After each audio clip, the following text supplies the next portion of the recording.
Hello, everyone, and welcome back to 1IQ Sports Talk. Sterling coming at you again with another quick review rundown of the Pittsburgh Steelers Week 6 matchup against the Las Vegas Raiders. Now, this game I didn't watch in its entirety. If you know Brendan and I, we're up north of the border, so it was Canadian Thanksgiving. I was with family, so I caught what I could. I liked some of what I saw. Didn't like some other things that we saw, but we'll get into that. I mean, the game overall, it was a great game for Pittsburgh. They finally were able to get a little bit more going early on. It wasn't as much as I'd like to see, but on the first drive, they were utilizing Najee Harris a lot to try and get him into that rhythm that I've been talking about, and it worked. And so I hope Arthur Smith realizes this and continues doing that forward. On the third play of the game alone, handoff up the right side to Najee Harris, and he throws a huge stiff arm on Max Crosby, which, as many of you know, Crosby is a beast, and he laid Max Crosby out, just threw him back. Granted, it slowed Najee down. He didn't get a big gain there, but that is a huge, huge momentum gainer for Pittsburgh early in the game, and I feel like that just set the tempo for what was going to happen throughout this game. It's still disappointing to see in the first half the Steelers' drives just they kept stalling. Only able to get 2 field goals through most of that first half, and then finally near the end of that first half, right before halftime, they were able to score a touchdown. They missed the 2-point conversion that they went for on it, and so going into halftime, Pittsburgh Steelers were up 12-7, which, as I've said before, if the Steelers have a lead going into half, that bodes well for this team being able to win most games that they're going to be in. And this really was not much different. Second half really was just typical Steelers football. They made their halftime adjustments on both sides of the ball like they always do, and they began scoring more consistently. The defense was stopping the Raiders and taking the ball away consistently. The second half rolled so much smoother. It was good to see. I still wish they can do this in the first half, because as we get to the late part of the season, you're not going to be able to be doing this type of football against some of these juggernauts that we've got. The second half wasn't all good, though. We had some bad moments. Losing our rookie center, Zach Frazier, to an ankle injury in that second half is a horrible loss for this offensive line, which is already in full patchwork mode. It's not looking good. So now we're down Fatanu, we're down James Daniels, Zach Frazier is out. Luckily, it looks like he's avoided any severe injury, but he's not playing week 7. I don't know if they'll even bring him back before the bye week, so it could be a few weeks before Zach Frazier returns. That is going to be very difficult for this offense to manage and overcome. Luckily for this game, they did manage to hold it together, and they finished the game strong. But it's going to be interesting to see what happens in the coming weeks, for sure. As I said, they've got to find ways to start scoring early in the game. We saw it, how bad things can really get in that Colts game a few weeks ago. If you're up against a team that's able to score early and often, this Pittsburgh team just can't seem to keep pace early. If they can keep the score close going into halftime, that's a different story. They're able to rally, they're able to adjust, and they're usually competitive. But when we're looking at the back half of the season against explosive teams like the Chiefs, the Eagles, the Bengals, the Ravens, you have to find a way to score in the first quarter, the first half. Like Arthur Smith, he's got to figure out what he is doing. This was a great first step, utilizing Najee Harris early in the game, wearing down those defenses, letting Najee get into that rhythm in that physicality that he likes to play is so key in opening up the opportunities for the passing game, for the play action, for everything else we're going to see. And so I hope that continues going forward. You know, ultimately, this wasn't a great game for Justin Fields. You know, he went 14 of 24, 145 passing yards, no touchdowns, but also no interceptions. So still good on that side. He's not turning the ball over, throwing it. Rushing, he had 11 rushes, 59 yards, 2 of those for touchdowns, which is great to see. But yet again, he did fumble the ball. He lost another fumble. And this is the concern with him right now, is he's not protecting the ball well enough when he's opting to run or when the pocket collapses and he's getting attacked. It's concerning for sure. The other parts of the rushing game, I mentioned Najee Harris. He had himself a week. He only carried the ball 14 times, but he gained 106 yards, and he finally got that monkey off his back and got his first touchdown of the season. So hopefully going forward, as I said, Arthur Smith can begin utilizing this more and realizing what he has there, because that is the cornerstone of this Steelers offense with the quarterback room we have and with the wide receivers we've got. We got to lean heavily on this run game. So I hope that continues going forward, because the receivers, you know, with Justin Fields having so little, it was fairly lackluster.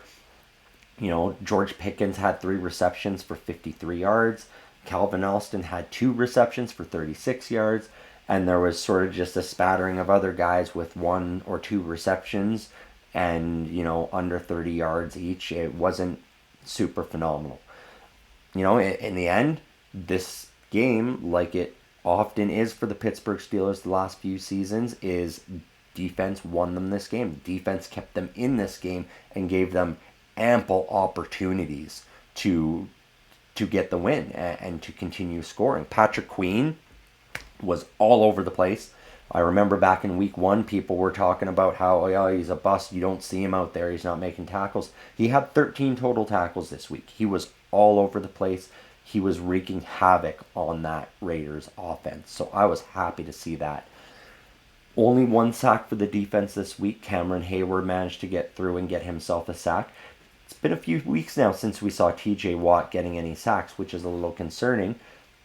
However, you know, big man TJ Watt still was a game breaker in this situation. He forced 2 fumbles, had a lot of rushes. He was just creating chaos for this offensive line in Las Vegas, and it was fun to see. Even though he's not getting the sacks, seeing him get 2 forced fumbles, both for turnovers that the Steelers were able to scoop up, was phenomenal. And so, yeah, I mean, 2 fumble recoveries, and Dante Jackson yet again managed to pop out there and grab himself another interception. So 3 total turnovers for the Pittsburgh Steelers, and none on the other side of it. I misspoke earlier. Justin Fields did not lose that fumble. It was recovered, but he's still dropping the ball. I don't like to see that. So, you know, ultimately, I've said it every week. I'm going to say it again. The keys to victory for this Pittsburgh Steelers team every time is they have to win the turnover battle, they need to win that time of possession battle, and they need to get over that 100-yard mark with the rushing room. And that's the running back specifically. That's not including Justin Fields running the ball. That is just for the running backs. This week, the Steelers did all 3 of those things. They won that turnover battle 3-0. The time of possession was pretty close to even, but the Steelers edged out on the top side of that. And then Najee Harris, as I said, over 100 rushing yards on his own. And Jaylen Warren had a few yards in there. We had a couple other running backs with some yards, but ultimately Najee carried this team this week. And with the defense doing what they did, that just created more and more opportunities for scoring. You know, Justin Fields able to run it in twice in the second half, along with Najee Harris's rushing touchdown. It ended up being a game where the Steelers were able to coast to a fairly comfortable victory. Final score was 32-13, and so it was pretty easy win for the Steelers once they got over that shaky first quarter like they seem to have. But at least it was only the first quarter and not the entire first half. So hopefully that is progress going forward. There's still some problems with this team, though. I mean, I look at this team, and as it is right now, like, these types of wins, these types of games, you're not going to be pulling these wins out in late December where we're running through that gauntlet of games against the Chiefs, the Eagles, and the Ravens. This type of game, we're not going to be able to pull out that win in January, and that is a big concern because for me, Steelers mentality, Steelers football, I want them to win a freaking playoff game this year. I am tired. It's been 6+ years of first round exits in the playoffs. Something needs to change, and the offense needs to be better early in games to give the entire team that opportunity to reach halftime and make the adjustments needed so that they can surge forward in the second half. Like this team is so good at doing. We've seen it time and again. They are so good in the second half. They have to find a way to get rolling in that first half. So that was week 6 against the Las Vegas Raiders. Another big win. Stops that slide after the 2-game losing streak. Puts the Steelers to 4-2. Still tied for first in the AFC North. And it's on to a meeting next week with Aaron Rodgers and Davante Adams and the New York Jets on Sunday Night Football for week 7. That is going to be a big game. The big question is, will Davante Adams be fully integrated into this Jets offense? I don't think so by this point.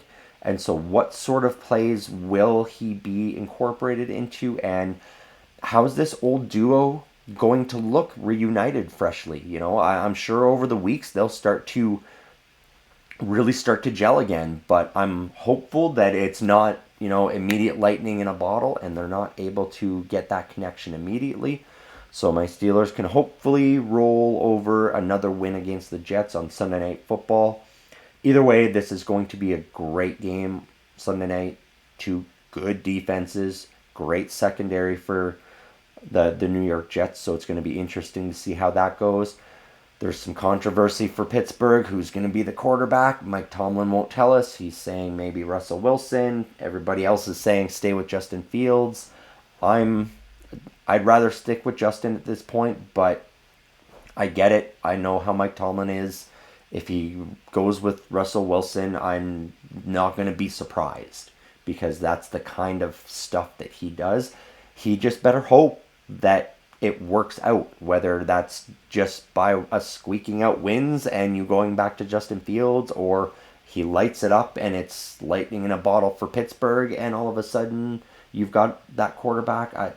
Whatever happens, like Mike Tomlin's got to hope that this decision he makes pays off. I don't think we're going to find out who the quarterback is until likely Sunday morning, maybe even early Sunday afternoon. I think he's going to hold this very close until the very end. And so it's going to be interesting to see. But overall, I hope you guys enjoyed. If you liked this video, please hit that like button. Subscribe to the channel so you get updates on all the new content that we're putting out all the time. And please leave me a comment. If there's something you want to talk about, you do dislike something I said, please leave me a comment. Let's have a discussion about it. Other than that, I hope you all have a great night and enjoy the start to week 7. Peace.